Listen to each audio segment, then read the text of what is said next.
당연히 임플란트가 좋겠죠. 임플란트의 기능과 틀니의 기능은 적어도 최소 2배 차이 난다 라고 보시면 돼요. 이제 교과서나 논문들을 보면 예전에 치아가 있을 때의 기능의 40% 정도는 틀니가 재현할 수 있는데 임플란트는 거의 100% 가까이 재현할 수 있으니까.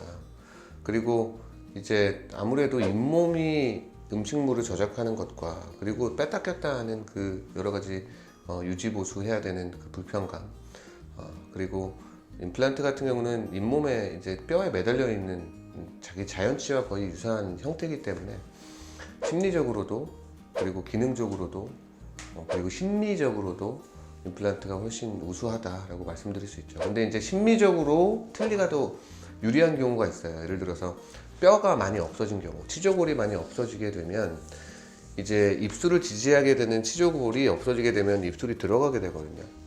그러면 그 부분을 임플란트를 할 수 있더라도 임플란트를 여러 개 심어서 고정성으로 보존을 만들게 되면 그 없어진 뼈 부분을 받쳐주는 부분이 립 서포트, 안면 지지 부분이 부족해서 여기가 쑥 꺼져서 주름이 일자주름이 수평적으로 가는 경우가 있어요. 그런 경우를 제외하고서는 이제 틀니보다는 당연히 임플란트가 우수한 치료죠.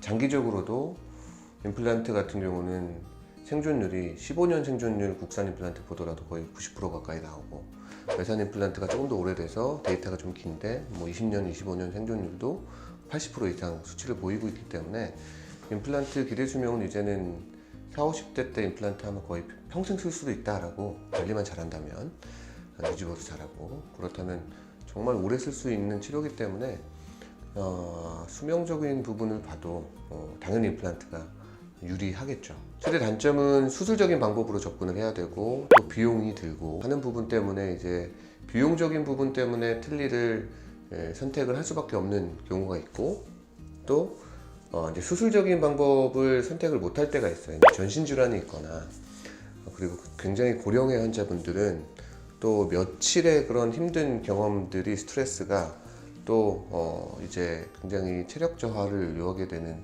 이제 야기하게 되는 상황이 발생할 수 있어서 그런 경우에는 이제 틀니를 하는 경우가 있죠. 그런데 이제 비용도 어느 정도 부담하실 수 있고, 그리고 체력적으로도 큰 문제가 없다라고 판단이 될 때는 그런 임플란트에 대한 심리적인 공포심만 없다면 당연히 임플란트를 선택하시는 게 훨씬 좋은 방법입니다.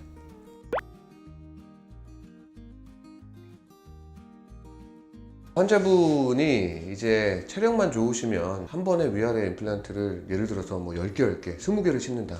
가능하죠. 이제 외과라든지 정형외과 이런 큰 수술을 하는 수술과 비교를 하면 임플란트 수술은 출혈량도 굉장히 작고 잇몸이 열리는 부위도 굉장히 작기 때문에 위아래 한 번에 하더라도 큰 무리는 없습니다. 단 이제 얼굴에 하는 수축이니까 환자분이 좀 약간 더 다른 부위에 하는 수술보다는 좀 크게 느끼시는 거고, 그리고 보통 수면 임플란트가 아니고 일반 국소 마취를 하는 경우가 거의 대부분이기 때문에 입을 오래 벌리고 있어야 되니까 위아래 한 번에 다 심으려고 하면 그래도 한 1시간 정도 걸리거든요. 수술 시간이 환자분한테 조금 힘들 수 있죠. 그래서 보통은 한쪽 나눠서 하는 경우가 많고요.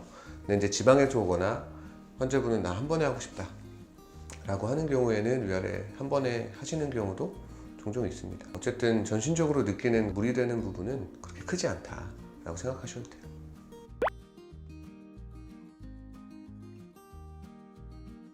이를 다 뽑아야 되거나 이가 몇 개 안 남아 있어서 이제 거의 무치하게 될 거예요.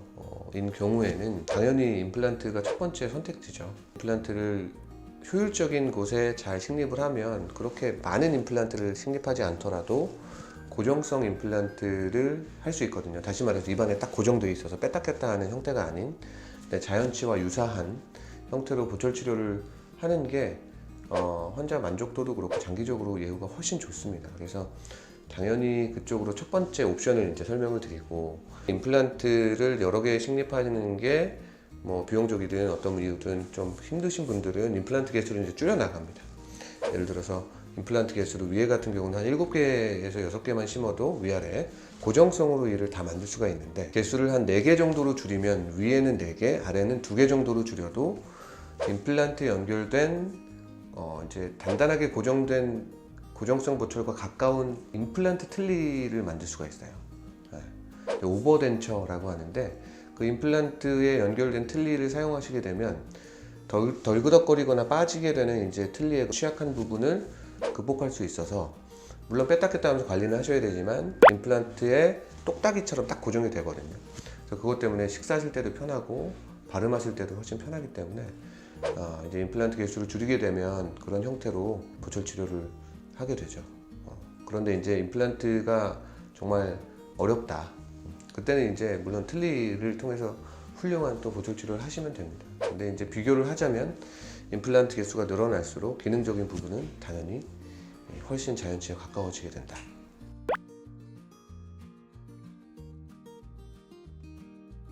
일단 임플란트를 심고 틀니를 하는 기간만 설명을 드리자면, 임플란트를 식립을 하게 되면 최소 2달은 기다려야 돼요. 2달은 기다려야 임플란트하고 뼈하고 어느 정도 단단하게 고정이 됩니다. 이거는 여러 가지 연구 결과를 통해서 나온 기간인데, 뼈가 말랑말랑하거나 뼈 이식을 많이 해야 되거나 그런 경우에는 좀 그 기간이 3개월에서 4개월 늘어날 수는 있어요. 그 시점에서 이제 본을 떠서 제작을 하게 되죠. 제작 기간을 예를 들어서 2주에서 3주 정도로 생각을 하고 여유 있게 한 달이라고 보면, 임플란트 심고 나서 완성할 때까지 한 3개월에서 4개월 정도 걸린다. 근데 만약에 나는 부지런히 완성해야 된다, 내가 해외 출국을 해야 된다, 뭐 그런 상황이 있을 때는 임플란트 심자마자 바로 본 뜨기 시작해서 빨리 끝내는 경우도 있는데, 그런 경우에는 아무래도 임플란트에 바로 센 힘을 주기 때문에 처음에 이제 생존율이나 성공률에는 조금 영향을 줄 수는 있어요.